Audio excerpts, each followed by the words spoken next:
अब अगर तमाम तरह की चीज़ों को देखें, भाषा एक माध्यम है अपनी अभिव्यक्ति को व्यक्त करने का। वो महाराष्ट्र का आदमी बिहार में भी करता है, उत्तर प्रदेश में भी करता है और दिल्ली में भी करता है। युवा अपने नौकरी के लिए, व्यवसाय के लिए बिहार में भी जाते हैं, उत्तर प्रदेश में भी जाते हैं, नौकरी के लिए आवेदन करते हैं तो वो तमाम केंद्र सरकार के जो कार्यालय हैं या दूसरे प्रदेशों में भी वो अपने फॉर्म भरते हैं और वहाँ जाकर उनको नौकरी मिल जाती है। तो एग्ज़ाम देने का क्या है, या तो अंग्रेजी है या फिर हिंदी है, वहाँ पर मराठी में तो एग्ज़ाम होता नहीं है।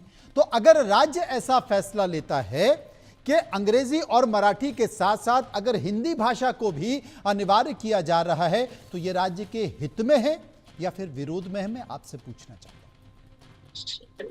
देखिए, आपके चैनल पर आया हुआ है और मैं किस लैंग्वेज में बात कर रहा हूँ, किस भाषा में बात कर रहा हूँ? हिंदी में जी। अब यहाँ पर जो आप जो बात कर रहे हो और जो बता रहे हो, तो ये जो मसला है कि नेशनल एजुकेशन पॉलिसी में पहली कक्षा से चौथी कक्षा तक हिंदी पढ़ाने की बात हो रही है, जबकि हमारे यहाँ पर हमने ऑलरेडी ट्रायल लैंग्वेज मतलब त्रिभाषिक सूत्र हमने अपनाया 1968 में। हमारे यहाँ पर 5वीं कक्षा से लेके 8वीं कक्षा तक हिंदी पूरी तरह पढ़ाई जाती है। फिर हिंदी और संस्कृत हमें ऑप्शन है, जैसे मैं पढ़ा हूँ 5वीं कक्षा से हिंदी पढ़ाओ। क्या आप महसूस कर रहे हैं कि मेरी हिंदी में कुछ प्रॉब्लम है? बहुत अच्छी हिंदी है। देखिए, मसला वो नहीं है। आपने इसके पहले जो आप यहाँ पर फुटेज दिखा रहे हो, जो भी वीडियो दिखा रहे हो, ये तो प्रॉब्लम ही अलग है। अब मुंबई जो है वो सबको रोजी रोटी देती है, सब यहाँ पर आते हैं, कोई दिक्कत नहीं है। हमारे संविधान का दाखिला दिया जाता है कि 19A में ये लिखा है कि कोई भी कहीं पर भी जा सकता है। प्रॉब्लम वहां पर आता है जब वहां के लोकल वहां पर डिस्टर्ब होते हैं। अब मुझे एक बात बताइए, ऐसा कौन सा राज्य है कि वहां पर उत्तर भारतीय मंच है? ऐसा कौन सा राज्य है जहां पर बड़ी पैमाने पर वहां पर कॉर्पोरेटर ज्यादा से ज्यादा हिंदी भाषी चुन के आते हैं, वहां पर MLA चुन के आते हैं, वहां पर MP चुन के आते हैं? एक में महाराष्ट्र राज्य है। और कोई भी राज्य में आप उत्तर भारतीय मंच दिखाइए, नहीं। कौन से ऐसे जो वहां यहाँ के जो राजनेता है वो अपने घर पर बोलकर आए थे कि हम यहाँ पर राजनीति करने जाते हैं? कृपाशंकर सिंह आए थे, संजय निरुपम आए थे, कौन आए थे? प्रॉब्लम एक ही है ना कि आप वहां पर यहाँ पर रोजी रोटी का। हमारे महाराष्ट्र में कितने लोग जाते हैं? कौन से कितने महाराष्ट्र जो अभी आपको बता दूं, आपको शायद पता होगा कि उत्तर प्रदेश के पहले मुख्यमंत्री कौन थे? गोविंद वल्लभ पंत। कहां से थे? महाराष्ट्र, रत्नागिरी से। तो उस हिसाब से हमारे कितने मराठी लोग वहां पर MLA होने चाहिए थे, MP होने चाहिए? नहीं, वो नहीं गए वहां पर। हम लोग कभी पॉलिटिकल इंटरफेयर नहीं करते। आज गुजरात में बड़ौदा ऐसी स्थिति है, वहां पर 40% जो है मराठी है। आप इंदौर देखिए, आप ग्वालियर देखिए।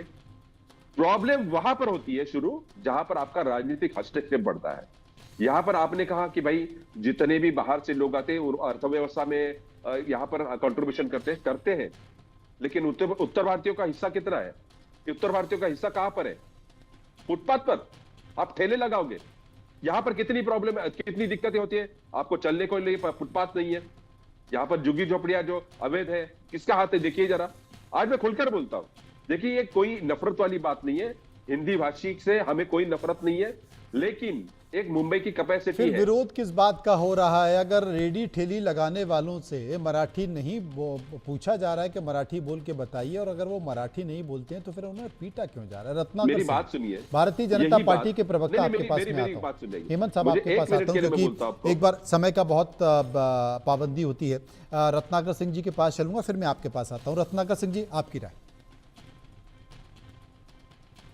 देखिए मनोज जी, सबसे पहले तो मैं यही कहना चाहूँगा कि निश्चित रूप से ये जो घटनाएं हो रही हैं, जो हिंसक घटनाएं मनसे के कार्यकर्ताओं द्वारा किया जा रहा है, माननीय फडणवीस जी ने बहुत स्पष्ट रूप से कहा है कि महाराष्ट्र में मराठी के लिए आपको आग्रह करें, लेकिन मराठी बोलने के लिए आप किसी को हाथापाई करेंगे, हिंसात्मक जो कार्रवाई करेंगे, इस तरह का जो है कतई बर्दाश्त नहीं है। और निश्चित रूप से उनके ऊपर कार्रवाई भी की जाएगी। और आपने देखा कि किस तरह से जो है, जो ये लोग फुटेज में दिखाए जा रहे हैं, उनके ऊपर भी FIR दर्ज करा के और कार्रवाई की है। दूसरी सबसे महत्वपूर्ण चीज ये है कि आखिर ये कौन लोग हैं जो इस तरह की कार्रवाई कर रहे हैं, इस तरह के भाषा के नाम पे, प्रांत के नाम पे लोगों को मारने और पीटने का काम। ये वही लोग हैं जिनकी राजनीतिक विसात जो है वो पूरी तरह से खत्म हो चुकी है। ये वही लोग हैं जिनको जनता ने नकार दिया है। आप अगर मनसे की बात करेंगे तो मनसे का वोट प्रतिशत पिछले ही विधानसभा चुनाव में अगर देखेंगे तो लगभग 1% का रहा, और इनके एक भी विधायक जो है जीत कर नहीं है। राज ठाकरे साहब के भी पुत्र जो है वो चुनाव हार गए। तो अपनी राजनीतिक जो है सियासत को जिंदा रखने के लिए, अपनी जमीन को तैयार रखने के लिए इस तरह के भाषा और प्रांत के नाम पे लोगों को जो है गुमराह करने की कोशिश करते हैं। और ये स्वघोषित मराठी हितैषी पार्टी है। अभी आपने फडणवीस जी का भी स्टेटमेंट इसमें देखा जी। ये वो भारतीय जनता पार्टी है जो मराठी को अभिजात भाषा का दर्जा दिलाई। और इन्होंने, फडणवीस जी ने स्पष्ट तौर से कहा कि भाई हिंदी को तो अनिवार्यता आपने दिया अपने महाविकास आघाड़ी की सरकार में, और आज जो है आप उस पर पलट रहे हैं। और देखिए जिस तरह की बातें कई की जा रही है, मैं स्पष्ट रूप से बता दूं, महाराष्ट्र में सिर्फ और सिर्फ मराठी को अनिवार्य विषय बनाया गया है। उसके बाद जो भी विषय है, चाहे इंग्लिश हो, चाहे हिंदी हो, चाहे 22 भाषाएं हैं, वो ऑप्शनल के रूप में दी जाएगी। तो ये कहीं पे अनिवार्यता नहीं है आज हिंदी की हिंदी ही आप सीखना है आप। लेकिन हाँ, महाराष्ट्र में है तो आप मराठी अनिवार्यता है, उसको आपको सीखना चाहिए। लेकिन जो आज लोग जो भाषा और प्रांत के नाम पर राजनीति करने का काम कर रहे हैं, जनता आज पूरी तरह से विकास को पसंद करती है, इसीलिए भाजपा को चुन करके बार बार लाती है। और आपको तरक्की करनी है तो जिले की सीमाओं को, राज्यों की सीमाओं को, देश की सीमाओं को पार करके आपको आगे बढ़ना होगा। और उसके लिए सबसे बड़ा माध्यम कम्युनिकेशन है, और कम्युनिकेशन के लिए भाषा बहुत जरूरी है। भाषा को लेकर अगर इस तरह का व्यवहार होगा तो शायद मुझे लगता है कि समाज को एक बार फिर से सोचना पड़ेगा। सर्वे का एक और सवाल हमने पूछा कि महाराष्ट्र में राज ठाकरे की पार्टी हिंदी बोलने वालों को अक्सर क्यों मारती है। 36% लोगों ने कहा मराठा वोट बैंक के लिए ऐसा किया जाता है।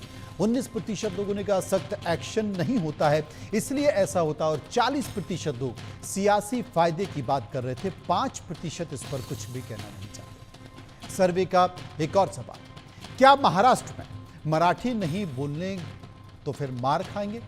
33% लोगों ने कहा हाँ ऐसा ही लगता है, वहां का जो वातावरण है उसे देखते हुए।